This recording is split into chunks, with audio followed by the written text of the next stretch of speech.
Becky థాచర్తో పోట్లాడి బయలుదేరిన Tom కాసేపు కాలుగాలను పిల్లిలాగా అటు ఇటు తచ్చాడి స్కూల్కి తిరిగి వచ్చే పిల్లలకు ఎదురు పడకుండా ఊరు బయటకు వెళ్ళిపోయాడు. ఊరికి దూరంగా చిన్న కొండ ఉంది. ఆ కొండను కూడా దాటాడు టామ్. అడుగు అడవిలో ప్రవేశించాడు టామ్.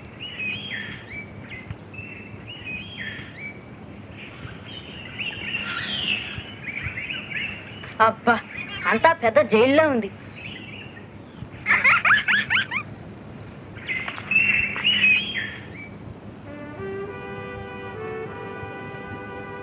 జిమ్మీ హడ్జెస్ లా చచ్చిపోతే శ్మశానంలో భూమిలో పడుకుని నిద్రపోతూ శాశ్వతంగా కళ్ళు కంటే ఎంత బాగుంటుంది. అయినా నేను చేసిన పెద్ద తప్పు మాత్రం ఏంటబ్బా, బెక్కీని ఎంత ప్రేమించాను, కుక్కను తోసేసినట్టు తోసేసింది.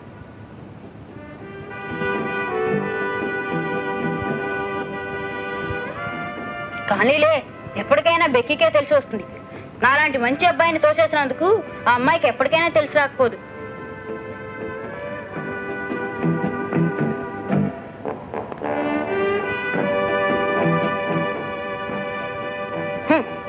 నేను సముద్రపు దొంగనవుతా. ఓ పెద్ద ఓడ సంపాదిస్తా. 2 మంది దొంగలను చేర్చి సముద్రం మీద పోయే ఓడల్ని కొలగొడతా. టామ్ సాయర్ పేరు చెప్తే ఎంత గొప్పవాడికైనా గుండె టపిమని ఆగిపోవాల్సిందే.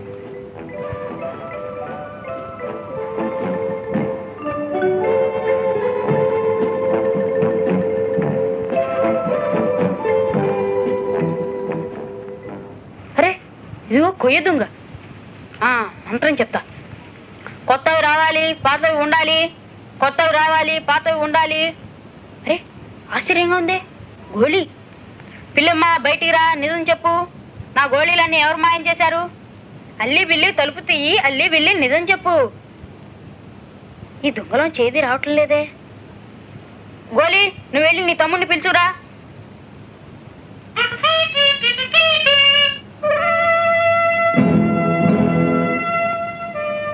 ఓరి ఆగుము, ఎవరు నువ్వు? నా ఆజ్ఞ లేకుండా ఈ షెర్వుడ్ అరణ్యంలోనికి ఎలా వచ్చితివి? నా పేరు గిస్బరాన్. నాకు ఒకరి ఆజ్ఞ అక్కర్లేదు. అసలు అసలు అసలు అసలు నన్ను అడుగుటకు నీవెవరు అని అనాలిరా జో. అసలు నన్ను అడుగుటకు నువ్వెవరు? నేనా? నేను రాబిన్ హుడ్ ని. తెలిసినదా? తెలియకపోయినా ఇదిగో కాచుకోను. ఓహో, నువ్వు ఖచ్చితంగా రాబిన్ హుడ్వా? అయినా సరే, నిన్ను జయించి ఈ అరణ్యమును సంపాదించదు కాక నా దెబ్బ కాచుకొను.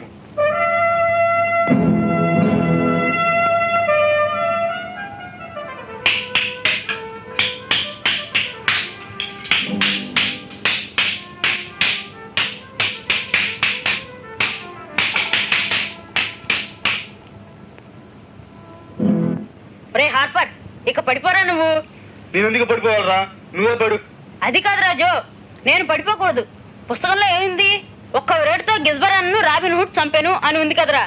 నువ్వు వెనక్కి తిరిగి నీ వైపు మీద నన్ను పడవనివ్వాలి. పుస్తకంలో మాటలకు ఎదురు చెప్పడానికి వీల్లేదుగా. సరే, పడవరా టామ్, పడిపోతా.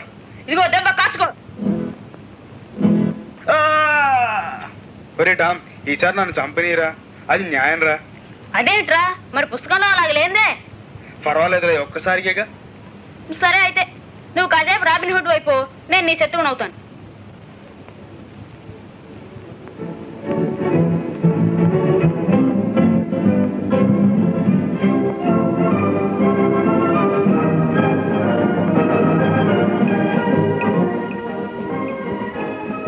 ఈ విధంగా మొత్తానికి రాబిన్ హుడ్ కథనంతా వాళ్ళు ఆడారు ఆ అడవిలోనే.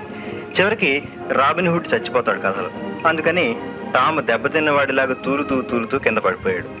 ఆ పడటంలో ఓ పల్లేరికాయ మీద పడ్డాడు. అది గుచ్చుకుని టప్పీమని లేచాడు టామ్. ఈ కాలంలో రాబిన్ హుడ్ లాంటి గొప్ప గొప్ప వీరులు లేరు కదా, మళ్ళీ ఆ పూర్వపు రోజులు ఎప్పటికీ రావు కదా అని వీళ్ళిద్దరూ విచారించారు. అమెరికా దేశానికి జీవితాంతం అధ్యక్షుడిగా ఉండటం కంటే షెర్వుడ్ అడవుల్లో 1 ఏడాది పాటైనా రాబిన్ హుడ్ లా ఉండటం మంచిదని వీళ్ళిద్దరూ నిర్ణయించుకున్నారు. అక్కడితోటి వాళ్ళిద్దరు ఆట ముగిసింది.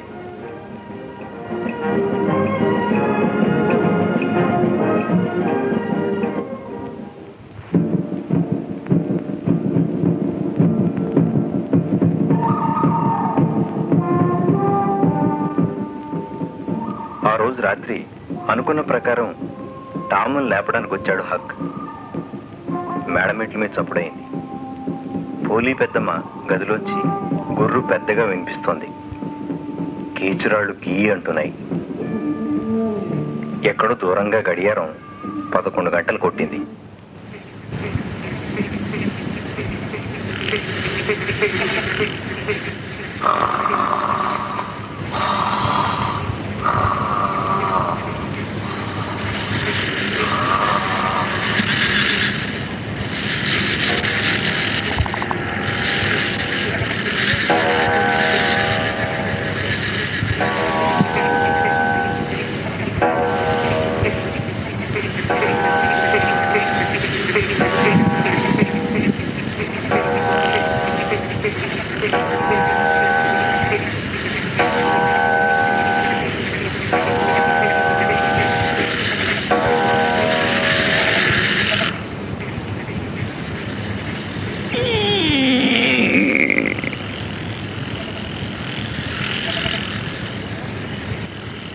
ఏ టామ్, ఒరేయ్ టామ్, లేలే, నిద్రపోతున్నావా?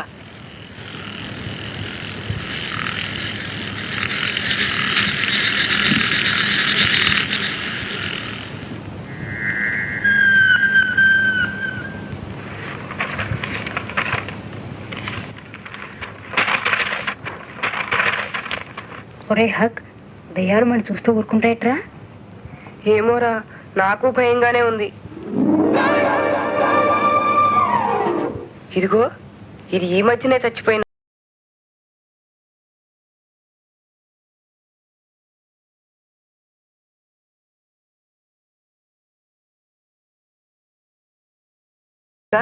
మూడు పెద్ద రావి చెట్లు ఉన్నాయి, చూసావా? వాటి చాటున దాక్కుందనరా టామ్. ఆస్ట్రేలియన్స్ కి మన మాటలు వినబడతాయా? ఒరేయ్, వాడికి వినబడకపోయినా వాడు దెయ్యానికి వినపడచ్చు. రే హక్, మన హాస్ని వాడు వీడు అనకూడదు అనుకుంటా. హాస్ గారు ఆయన అని అనకపోతే గోరిలో వాడి కోపం రావచ్చు. వాడు చచ్చిపోయాడుగా. చచ్చిపోయిన తర్వాత గారు గీరు అనకపోయినా పర్వాలేదు. ఏమిట్రా చప్పుడు? బాబోయ్, దయ్యాలు వస్తున్నారా టామ్, ఏం చేద్దాం ఇప్పుడు? మన చూస్తా ఉంటావా హక్? ఓ, చీకట్లో కూడా బాగా చూడగలవు దయ్యాలు. నేను రాకుండా ఉన్నా బాగుండేది. భయపడకురా, కదలకుండా కూర్చుందు.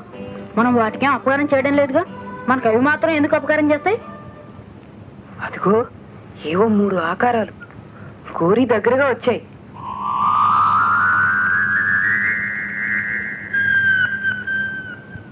ఏదో వెలుతురు కనిపిస్తోంది. రే హక్, దయ్యాల దగ్గర అలాంటి వెలుతురు ఉంటుందిరా. ఒరే టామ్, నీకు ప్రార్థన వచ్చారు వచ్చురా? మర్చిపోయాను, జ్ఞాపకం చేసుకోనా? ఒరే, వాళ్ళు మనుషులేరా? నీకెలా తెలుసు బే? అదుగో, అందులో ఒకడు మఫ్ఫాటల్లా ఉన్నాడు.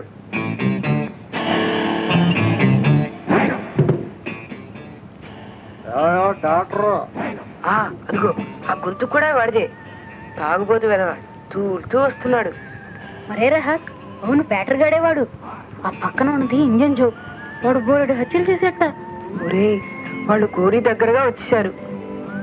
ఆ 3వవాడు డాక్టర్ రాబిన్సన్. చేతిలో లాంతర్ పట్టుకున్నాడు. పాటర్ చేతిలో గడ్డ పలుగు పారా ఉన్నారా? అవి ఎందుకురా? బ్యాటర్ ఇంజన్ జో కలిసి శవాన్ని మోసుకుపోయే పాడి తెచ్చారు రోయ్. పాడి దేనికి? ఒరే, వాళ్ళిద్దరు గోరింత అవుతున్నారా?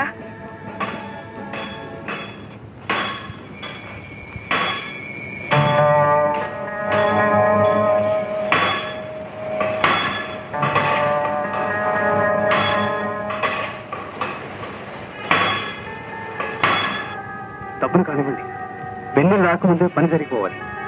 గోరిని తవ్వి అందులోంచి శవాన్ని తీసి పాడ మీద వేసి తాడు బిగించారట. డాక్టర్, ఇదే నీ పని పూర్తి చేశాం. మరో 5 డాలర్లు పారాయి. ఇంకా 5? ఎందుకు? మీకు ఇవ్వాల్సింది ముందే చేశాగా. ఏడ్చోలే. ఇదిగో తీసుకో. భలే ముక్కు మీద కొట్టాడు జోని. జో వెళ్ళకిలా పడ్డాడు. అరే టామ్, పాటర్ తన చేతిలో చాకుని పడేసి డాక్టర్ మీద కలిపడుతున్నాడు రోయ్. అరే బాప్రే, ఇంజన్ జో లేచాడు. పాటర్ పడేసిన చాకుని తీసుకుని వాళ్ళిద్దరి చుట్టూ వంగుని తిరుగుతున్నాడు రోయ్. ఒరే టామ్, డాక్టర్ని ఇంజన్ పొడవాలని చూస్తున్నాడు రా. డాక్టర్ బండరా ఎత్తి పాటని తీసేసాడు రా. జోగాడు ఇదే ఛాన్స్ అని డాక్టర్ పోటు పడిచాడు రోయ్. పోదాం పద పద పరిగెత్తు.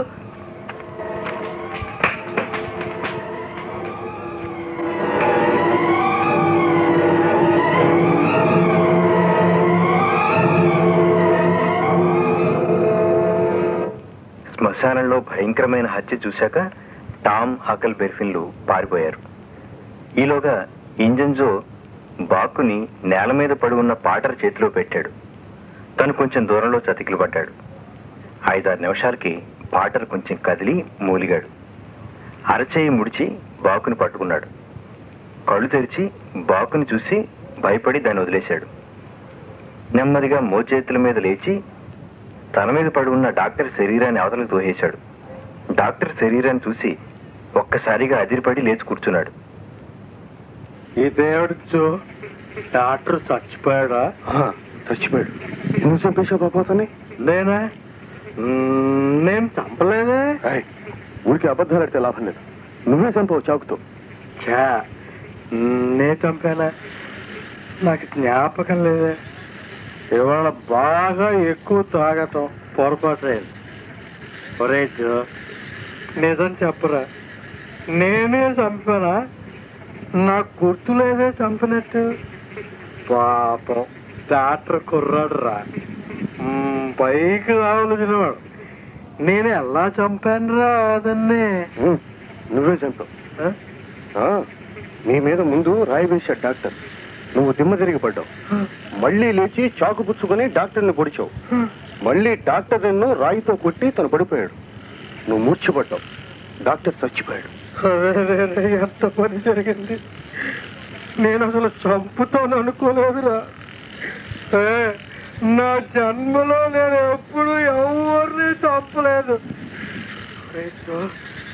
ఎవరితోనే చెప్పావు కదా నేను చంపినట్టు.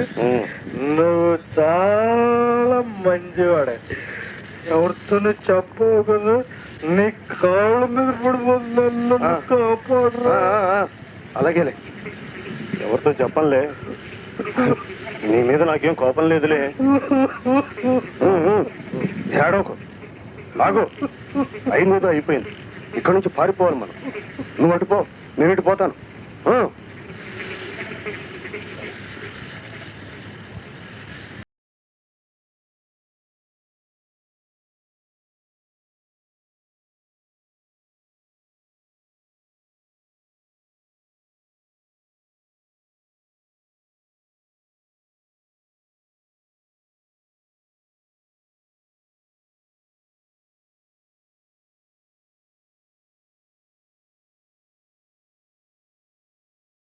శ్మశానంలో హత్య చూశాక టామ్, హక్కులు ఇద్దరు ఊళ్ళోకి పరిగెత్తి చెప్పుల దుకాణంలోకి వచ్చి పడ్డారు. ఇద్దరు బాగా భయపడిపోయి ఉన్నారు. రాత్రిళ్ళు ఆ చెప్పుల దుకాణంలో ఎవరు ఉండరు. అంతా చీకటి.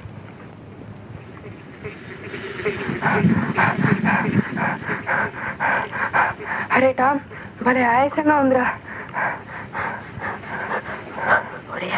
ఇప్పుడు ఏం జరుగుతుందిరా?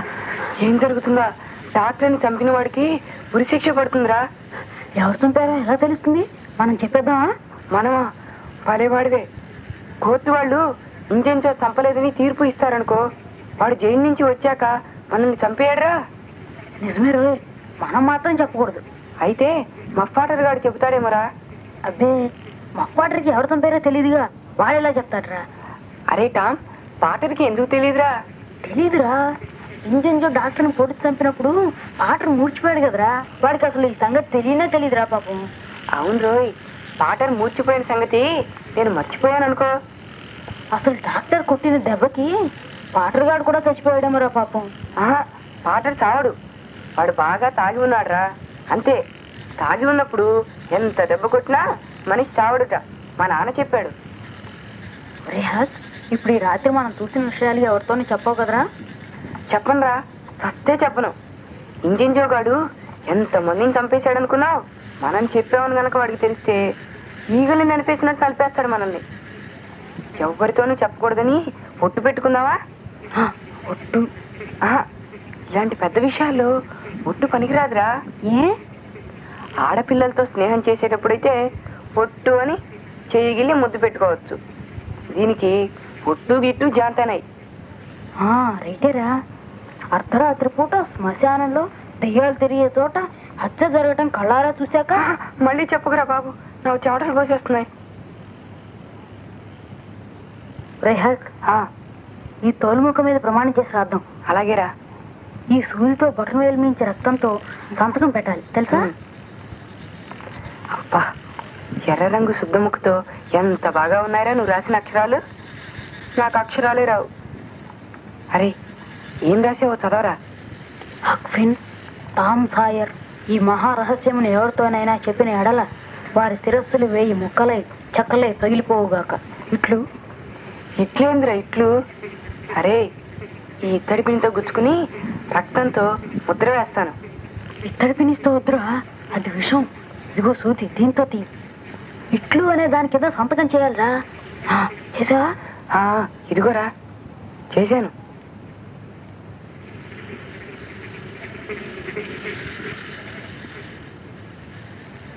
ఎస్, ఈ ప్రమాణంతో మన నోటికి తాళం పడిందన్నమాట. ఇప్పుడు దీన్ని మంత్రాలు చదువుతూ గోడ పక్క గొయ్యి తీసి పాతిపెట్టాలిరా. ఇదిగోరా చదువుతున్నా. జై కాపాలి, హాం హ్రీం హ్రీం హాం ఫట్ కఖా ఖిఖి ఖుఖై ఖం కహా.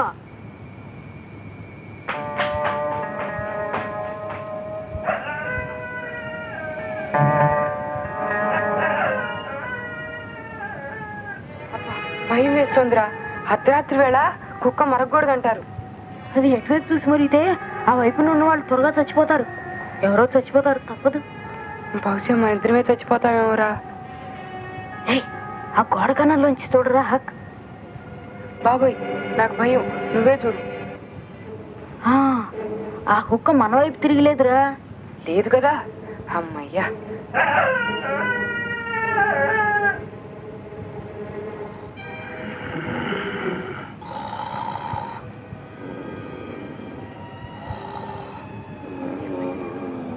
ఎవరో గురి పెడుతున్నారా. బయట వసారాలోకి వెళ్ళి చూద్దామా? నువ్వు వెళ్ళి చూడరా. నేను ముందు నడుస్తా, నువ్వు నా వెనకాలే రారా.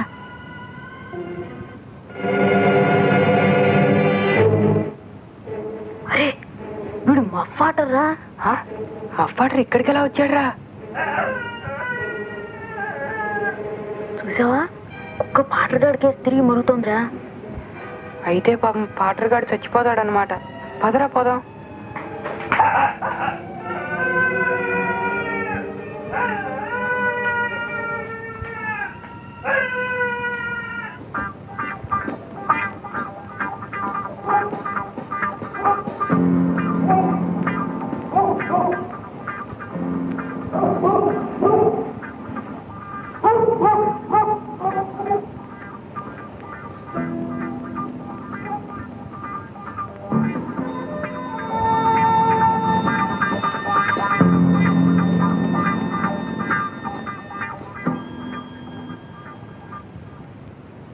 శ్మశానంలో హత్యట నీకు తెలియదా? హత్య? అమ్మ బాబోయ్, ఎవరిని? డాక్టర్ని. పోయి చూద్దాం. స్కూల్కి సెలవులు ఇచ్చారు, అందుకే ఊరంతా అక్కడే ఉంది. శవం దగ్గర బాగు కనిపించిందిట. ఎవరిదా బాకు? మఫ్ పాటదని అందరూ అంటున్నారు. రాత్రి 2 గంటల వేళ ఊరు బయట కాలువలో కాళ్ళు చేతులు కడుక్కుంటూ ఉండగా ఎవరో చూసేట కూడాను. 7 సార్లేవాయి. పాటర్ జన్మలో ఎప్పుడూ కాళ్ళు చేతులు కడుక్కునేరు తెలుసా? అసలు ఎంత వెతికినా ఊళ్ళో పాట కనిపిస్తేగా. హత్య చేసి పారిపోయాడు. పోలీసులు అన్ని వైపులకి పరిగెత్తారు అతన్ని పట్టుకోవడానికి. అడుగు, మొత్పాటు వస్తున్నాడు. వాడే. అడుగు, తూలుతూ నడుస్తూ లేస్తూ వస్తున్నాడు. పోలీస్ ఇన్స్పెక్టర్ వచ్చి వాడిని పట్టుకున్నాడు. పాపం, శవం దగ్గర కూర్చుని ఏడుస్తున్నాడు రా. నేను చంపలేదు బాబాయ్. నువ్వు చంపేవారు ఎవరున్నారు? ఒరా ఇంజంజో, నువ్వు ఎవరితోనూ చెప్పునన్నావు కదరా. నార్మల్, ఈ బాకు నీదేనా? నాకేం తెలియదు అన్నయ్య, నేను చంపలేదు బాబాయ్. పాపం డాక్టర్ కుర్రాడు, పైకి రావాల్సిన వాడు. నార్మల్ జో, నువ్వు చెప్పు జరిగినట్టు. వీడి మీద డాక్టర్ రాయి వేశాడండి. అప్పుడు పాటర్ దిమ్మ తిరిగి పడ్డాడండి. పడి మళ్ళీ లేచి పాటర్ డాక్టర్ని చాకుతో పొడిచాడండి. డాక్టర్ మళ్ళీ వీడిని రాయితో కొట్టి పడిపోయాడండి. వీడు మూర్చిపోయాడు, వాడు చచ్చిపోయాడు సార్. అసలు మీరు శ్మశానానికి ఎందుకు వెళ్ళారు? హాస్ విలియమ్స్ గోరీ తవ్వి శవాన్ని పాడ మీద కట్టి మోసుకుపోయి అప్పచెబితే డాక్టర్ రాబిన్సన్ బాగా డబ్బిస్తానన్నాడండి. అసలు ముందే ఇచ్చాడు కూడానండి. మరో 5 ఎక్కువ ఇమ్మన్నాం. రెక్కల కష్టం కదండి మరి. డాక్టర్ తో తగువ పడ్డారు.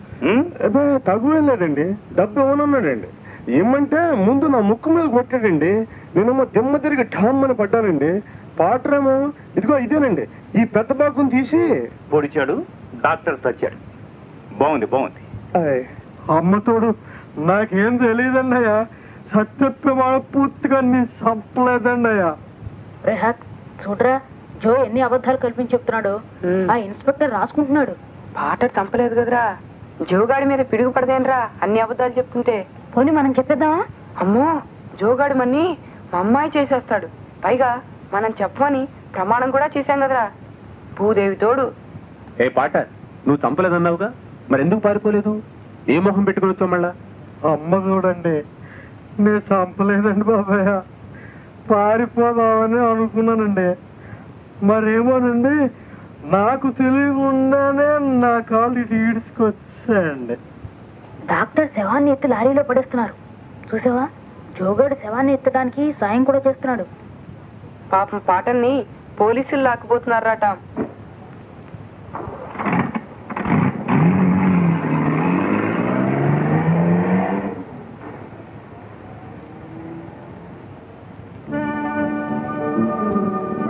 పదరా పోదాం, నాకు భయం వేస్తోంది.